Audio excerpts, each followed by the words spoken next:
Moscú, mayo de 1945. La Unión Soviética pide a Estados Unidos 120 bombarderos B-29. Washington responde con una negativa cortés, pero Stalin es terco y bajo cualquier circunstancia quiere tener estos aviones en sus filas. Fue entonces que convocó a uno de los hombres más importantes de la aviación soviética, Andrei Tupolev, en su despacho en el Kremlin.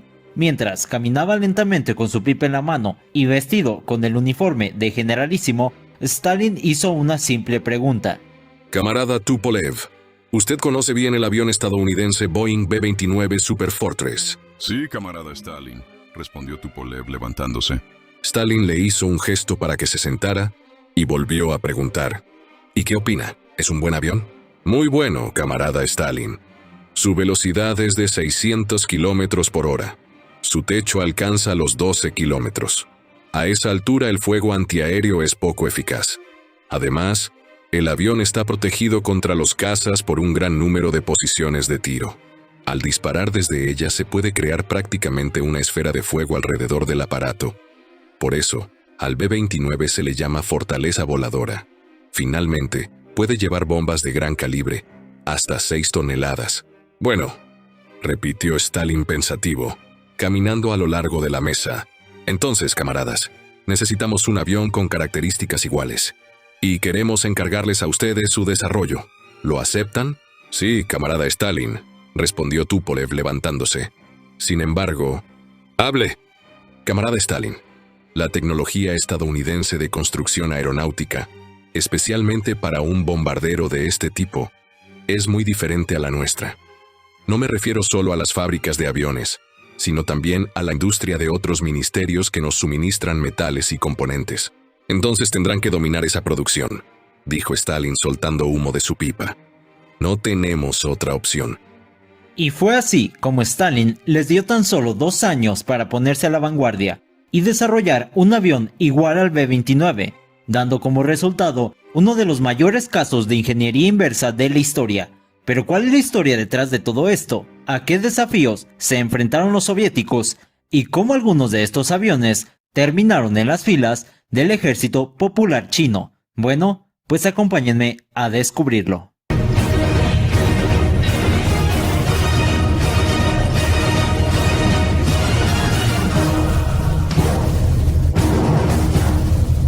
Hola, ¿qué tal, camaradas? Espero que se encuentren bien y sean bienvenidos a un nuevo video de la guerra y sus armas.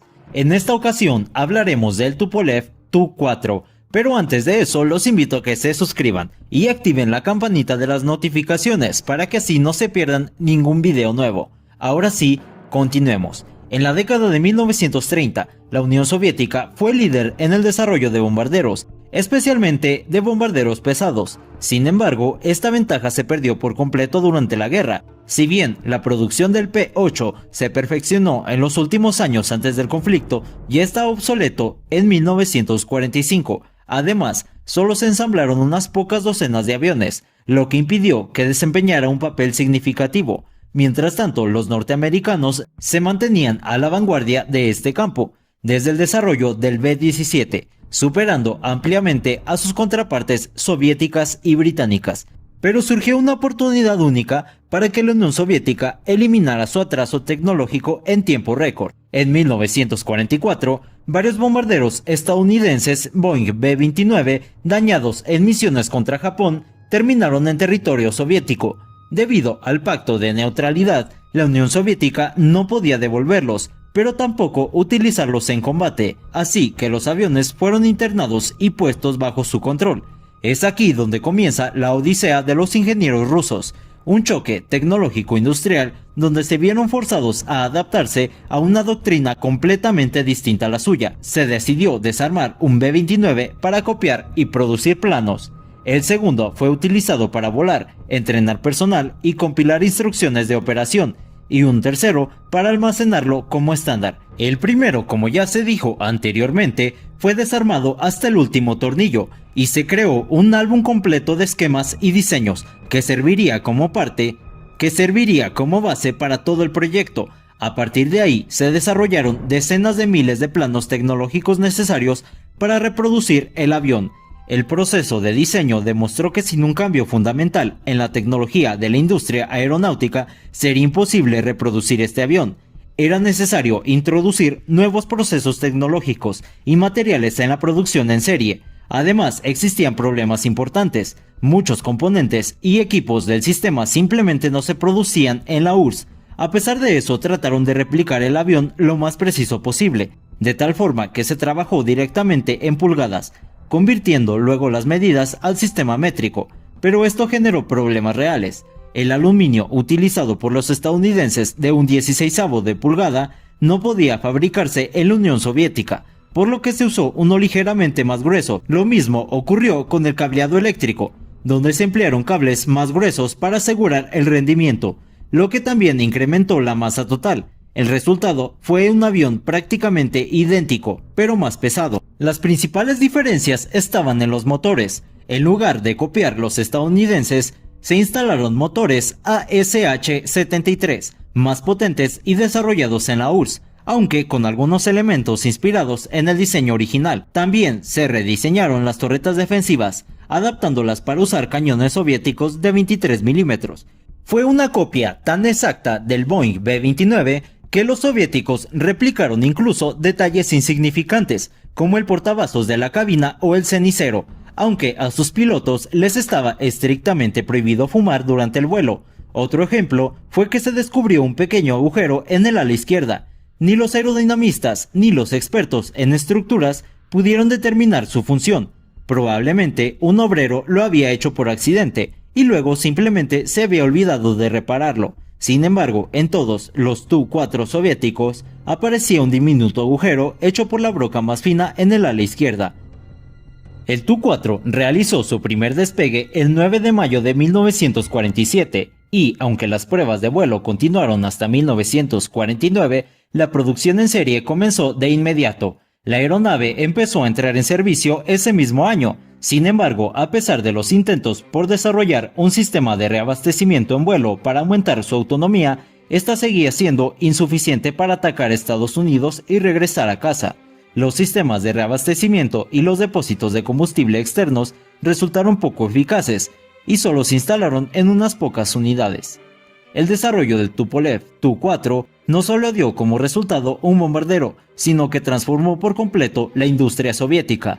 Se desarrollaron el radar de bombardeo Cobalt, el piloto automático AP-5, el radiocompás ARK-5, el radioaltímetro RV-2 y el sistema de aterrizaje instrumental OSP-48. Por primera vez en la URSS se instaló en un avión un computador de navegación, el dispositivo de cálculo analógico NK-46. Además, fue necesario revisar y desarrollar nuevas tácticas de bombardeo basadas en datos de radar a bordo.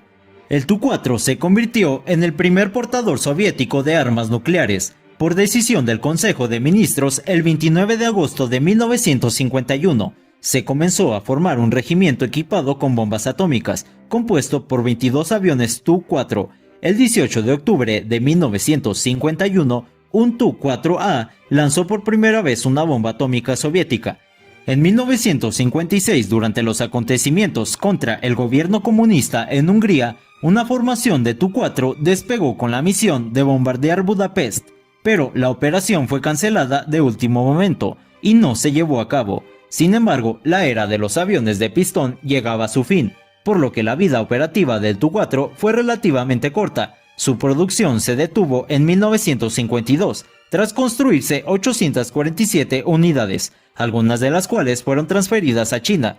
Este fue reemplazado por modelos más avanzados como el Tu-16 y el Tu-95 a comienzos de los años 60. El último Tu-4 de la URSS se utilizaba como laboratorio volador.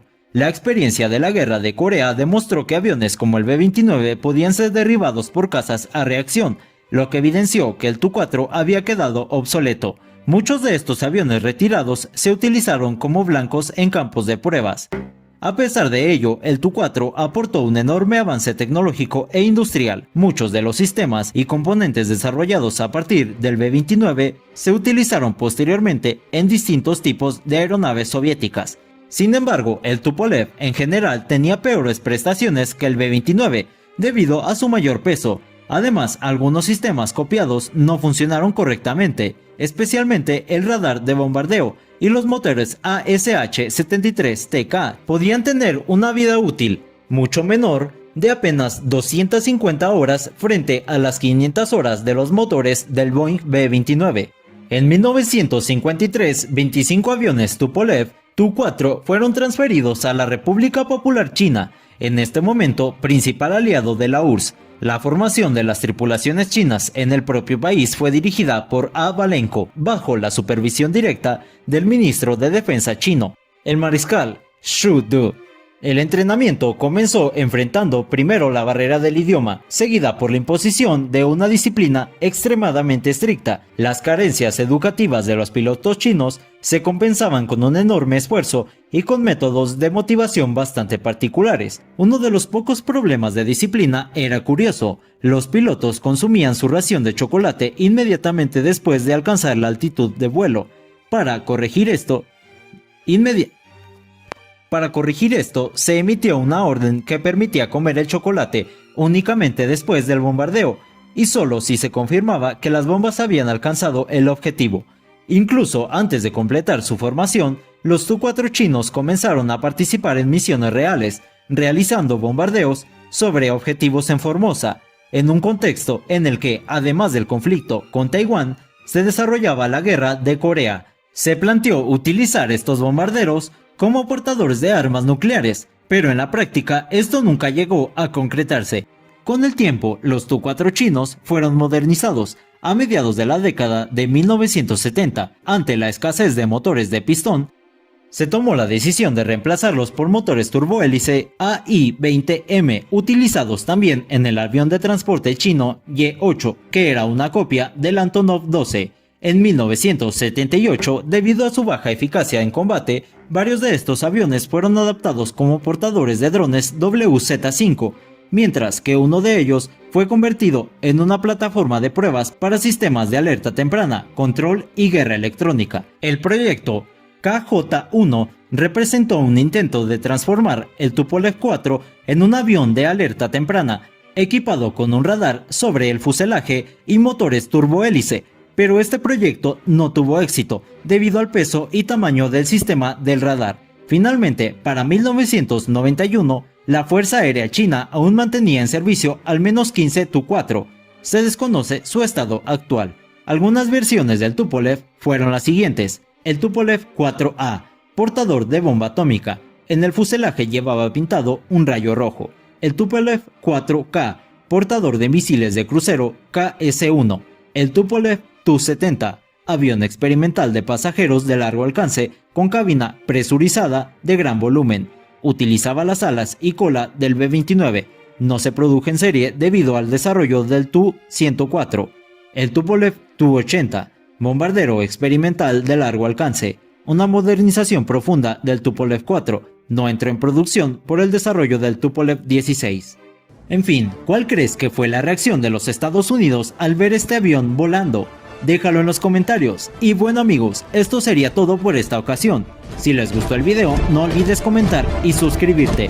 Un saludo y hasta la próxima, camarada.